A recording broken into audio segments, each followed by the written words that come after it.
you're radical. Weber State loses at home again. They're pitiful. This team, I highly doubt will win another game. This team, the wheels come out with the wheels were never on it. They're loaded, but so much talent in the big sky. So he calls himself Dallin D. What a fucking game he had. Darby for Idaho State. Career high, 30. See, look, everybody puts up a career high in here against Weber. So you could see the whole attitude. So Weber State's guard play was good. Really good. The rest of the team was horrid. It they had no big guy presence whatsoever anymore. And you could see, because I know these players, this whole fucking thing, they're like, Kohler's got a cracked wrist out. But this team's pitiful. This might go down as, I think it will go down as the worst team in Weber State history. Weber State basketball is well over 100 years old. It's not about players that are loaded with players. Loaded. It's coaching. This coaching tree is pitiful.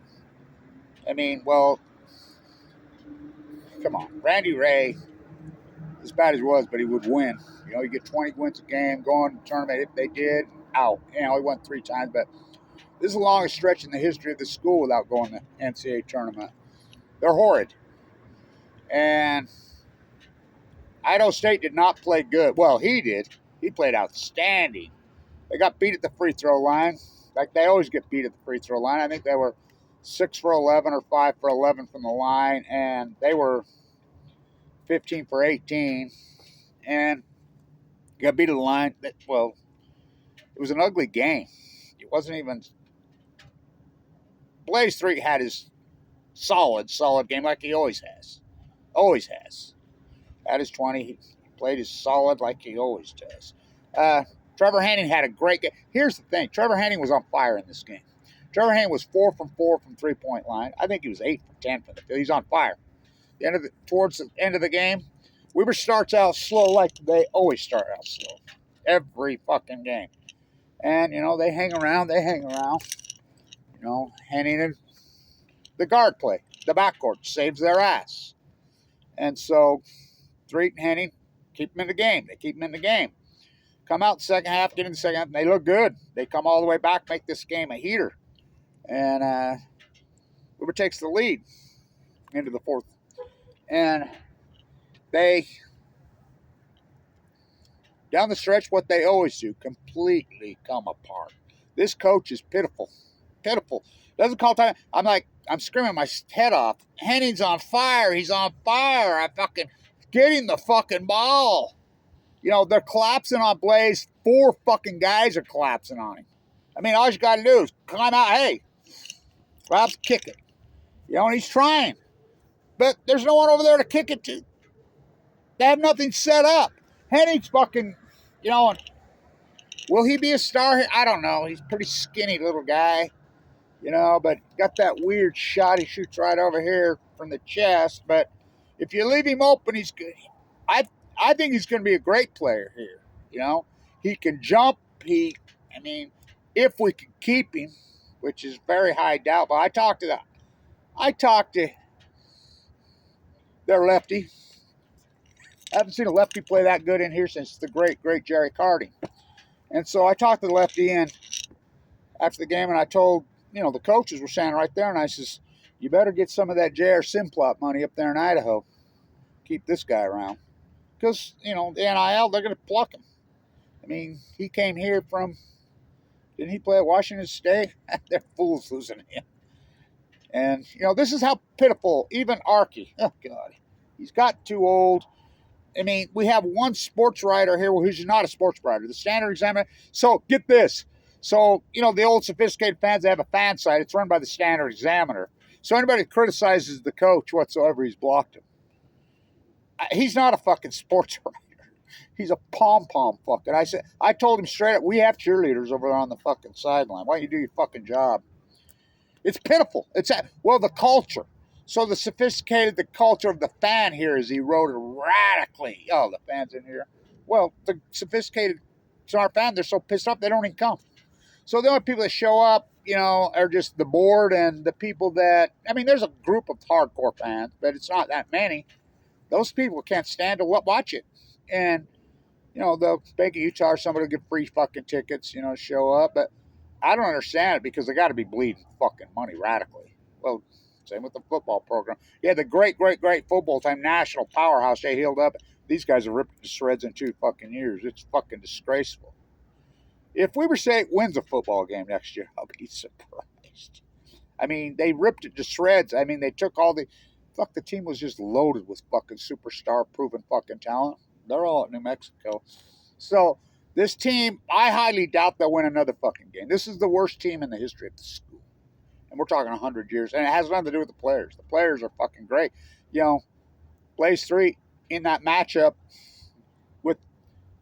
I'm talking to these 2 sports writers. They're telling me that these are the 2 best guards in the league. I says, what? They're second and third. McLaughlin's the best fucking guard maybe in the country. Were you not paying? Were you not watching him? Did you not watch him in that epic battle between 3 and fucking McLaughlin? Fuck, McLaughlin's an NBA possible first rounder. He's unfucking believable. You know, he's playing on a team that's not very good. I mean, it's all him. So they double, triple team. Same here. This team's fucking terrible. So they double, triple fucking Blaze. Blaze is getting fucking... And fuck, he's in the lane with 4 guys draped all over him. But this coach is too fucking stupid to fucking drop a fucking timeout. Game time decisions, I've never seen worse, ever. It's late in the game. They're down by fucking 3, and they have him drive the lane. You know, Henny. I'm like, drive the fucking lane. You need to fucking spot up and hit a 3. I mean, it's pitiful. They lose down the stretch again. This team folds up like a vanilla envelope in the fucking stretch, and it isn't because of player. This guy hasn't got a fucking clue. This is the worst coach in the history of this school. So is the football, you know. It is what it is. It is a personality fucking contest. I mean, the guy as a person, I don't even really know him very personally. I knew Randy Ray really personally. Randy Ray, loved Randy Ray as a person. One of my favorite people of all time, but you know, he called us slugging rats. Fuck, used to drive me fucking crazy. But, I don't know. Ever since they hired this fucking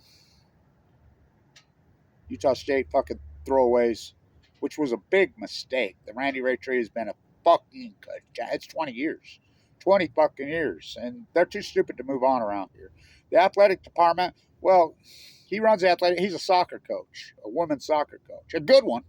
Great women, but athletic department's a fucking clown circus here. I mean, it's just what it is. It's pitiful. So the Super Bowl today, who gives a fuck? I mean, the Cheater Bowl. I always loved the Super Bowl. Fuck everybody I talk to my grandsons. You know, they love football. Well, you know, they love watching football. You know, and they're like, "Where are we gonna watch Super Bowl?" I ain't watching it. What? No, not watching it. Come to the Weber. I sit on the front row. I got an extra seat, you know, right by me. You want to come sit with me? God, no. They used to love it. They know Jerrick personally. They know Rashid Shaheed personally. They're like, why? So watch them lose? Their exact words. Kids don't want to come. I mean, they're not stupid. It's pitiful. So, and the sports right there is no sports right. It's like the whole state.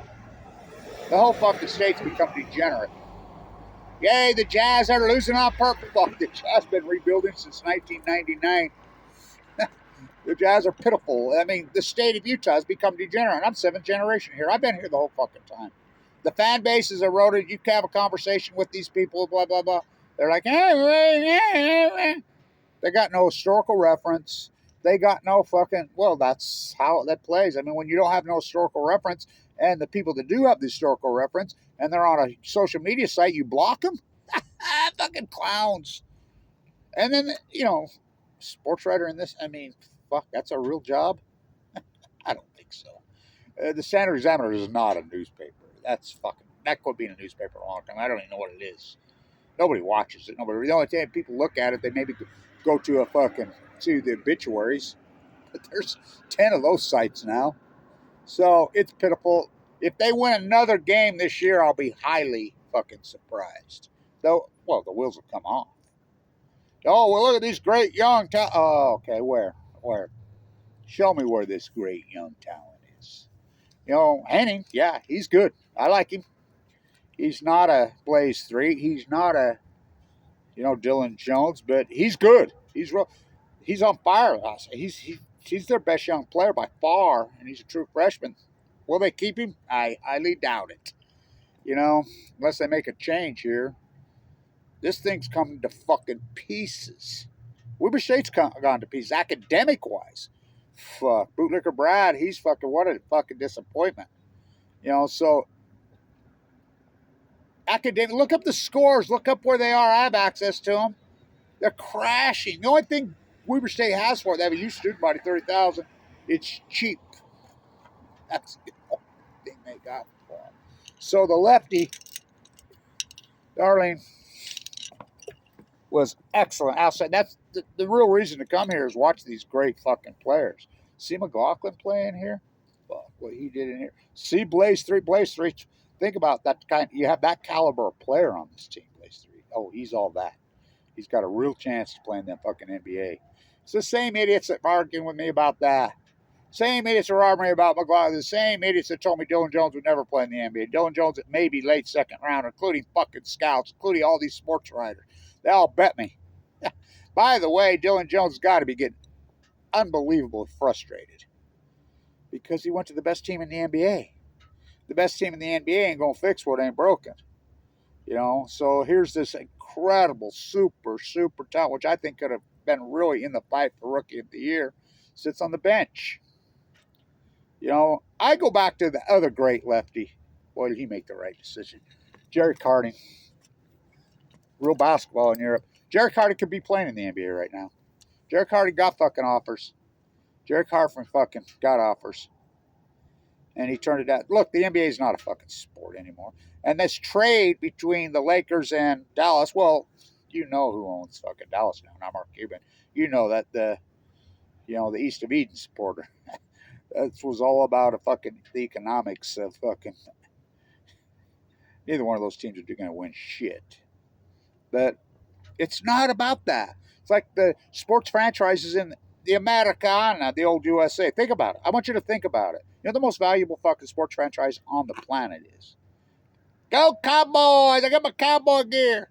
Well, I love the Cowboys when they had Bob Hayes and Don Meredith and fucking the great Tom Landry. So losing this franchise. They haven't been in the fucking championship game in the conference in 30 fucking years. 30 years. And we all know, fuck, you saw these fucking replays. We're not stupid. We're not blind. People are so turned off at because they're cheating. When you go, we're going to New York for the call, you don't even know who those people are. It's just like everything else in this fucking country, imperialism. But this team, the wheels will fucking come off. They have no fucking. The guard play's solid on this team. The guard play, at one point, I think they had fucking 52 of the 58 points. Their big man, they have two good big men. This coach doesn't even have a clue. Not a fucking clue. And they yell for them, fuck, it's pitiful as fuck. I've never seen anything so bad. If they win it, it'll be Sac State here in the battle for the fucking dead last place. If they won another game this year, I will, it's February what? Season's not, they don't have many games left. 6, 7. I would highly doubt. They're the worst team in the history of the school. And that's what I'll say about it. They got great players. Great players. Fuck, they couldn't win with an NBA first rounder. I want you to think about that, Dylan Jones. So, and there's no media, but you get to see some great. The Big Sky's loaded with fucking talent. Great fucking talent. Fuck McLaughlin. Fuck, he's so fucking good. He's, his local guy up here. He's unbelievable. But hands off to the lefty. I haven't seen a lefty play like that since the great Jerrick Harding. Career high. He was outstanding. Really outstanding. And down the stretch, knocked down his free throws, This team down the stretch can't design any plays. It's obvious. Trevor Henning's on fire. He's 4 for 4 from the arc. He's 8 for 10. He's on fire. You know, they're collapsing. But hey, fuck, who wouldn't? You got your triple fucking quadruple team the guy. That's what they're doing. Claps in there. Kick it to him like they did the other night when Bartiani knocked down the shot. Hello, you seen it work the other day. I'm like, hello, you got to shoot the three. You got to shoot the three. You got to shoot the three. Drive the lane. You're down by 3 with fucking couple seconds to fucking go. What are you going to do, fucking? So, foul him? And he did give him the gift. The only free throw he missed, he did miss the front end of one, and they still couldn't take advantage of it. He can't call timeout and drop a fucking play. He has no clue that I mean, it's pitiful. The sports right, well, there are no sports right. The Pomp fucking play called the standard exam. Criticize the cut. What the fuck? This is the new Utah. The nuclear waste place. That's the nuclear hub. It's actually pitiful how degenerate fucking we're becoming here. The football team, remember the football team was 7th in the country preseason poll fucking the year before last. Jay Hill left. 4 All-Americans preseason on the team. They won 1 fucking game at home. I think they've won 2 games in 2 fucking years. It's shredded it at warp speed. Same with this basketball program. Fucking shredded this at warp speed. It's disgraceful. So, are you going to watch the Cheater Bowl? Oh. Who's going to win? Well, the Eagles are the best team by far, but we know that. So are the Bills. So are the fucking Texans. Fucking, I mean, it's pitiful. So, I don't know. Hats off to him. He was outstanding. So was Henning and so great. This league is so full of great guard play. I mean, Carl told me that, well, these are the 2 best guards in the league. I says, did you watch the game Monday night? 2 best guards in the league. I don't think so. You see McLaughlin? Yeah. Oh, fuck. I sure miss fucking Steve. Please, Steve. It's like when Steve Klauke was tragically killed. It was over. Fuck, he was good, wasn't he? Oh, he knew his shit, man. Maybe that was the end when Steve went. Best statistician this place ever had. The best broadcaster they ever had. Ever. Steve Klauke. If this team wins another game, I'll be spared. This is the worst team in the history of the school. Yay, Pomp team. It has nothing to do with players. They got Blaze Pleto play in the NBA. Lots of these other players, they're going to start scattering like the football team. How do you keep them in a culture like this? I guess, you know, we're building for next year. Okay. It's like the Utah Jazz. They've been rebuilding since 1999. Fucking pitiful. It's really disgraceful. Stan Turner.